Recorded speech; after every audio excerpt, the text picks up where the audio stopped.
What's up? I'm back. In this short segment, I'm going to talk about Breatharianism, my thoughts on it.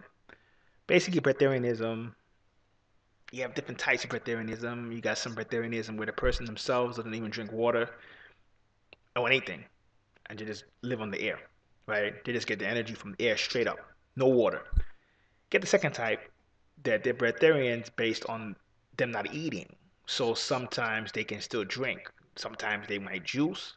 Sometimes they'll drink water for sure.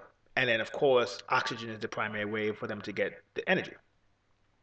Now, got this question from a few people with my thoughts on it. I mean, it is what it is. It's possible. It does happen. Most of the time, you see a lot of yogis, certain sets of yogis who were able to do it. What a lot of people don't see, the thing is with a lot of things when you deal with metaphysical topics, the non-initiate world, right? The world that doesn't really belong to certain societies, occult societies. Sometimes look at something and they get it's almost sort of like they only get given a piece of it, and when they only have a piece of it, they then assume everything else. In reality, most of those people that you the real breatharians, because sometimes and then hey listen, if you drink liquids and you call yourself breatharian, or if you just do straight up air, I'm gonna still count both of you guys as breatharians. Some people wouldn't like that, but I would still count it. Usually, what people don't know, people are able to do that type of breatharianism because a lot of them, those type of individuals, are around alchemists.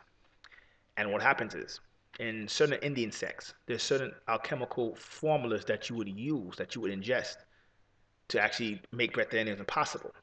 And I won't even say ingest. You could actually make a formula. The Siddhas of India, they use mercury.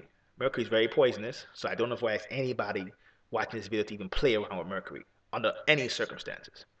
Mercury is only used by alchemists of a certain degree.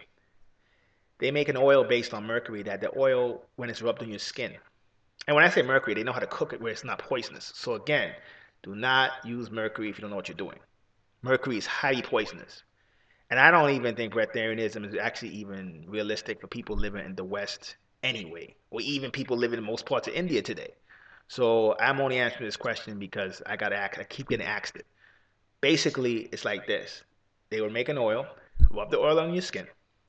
That oil will then be able to help the individual in question extract more energy from the sun and from the air. And from the air. That's why they're breatharians, because basically when they breathe, when they do their breathing exercises, when they go under the sun, when they go under the moon, they get more energy than a normal person because of that oil made from an elixir. That's the difference. See, that type of stuff doesn't get explained. So when people start attempting to do breatharianism or start posting or putting up information about this person being a breatharian without without they just say, oh, this person's breatharian, and even doctors get conned and start looking at the person's organs because they're not initiates. That little fact slips people.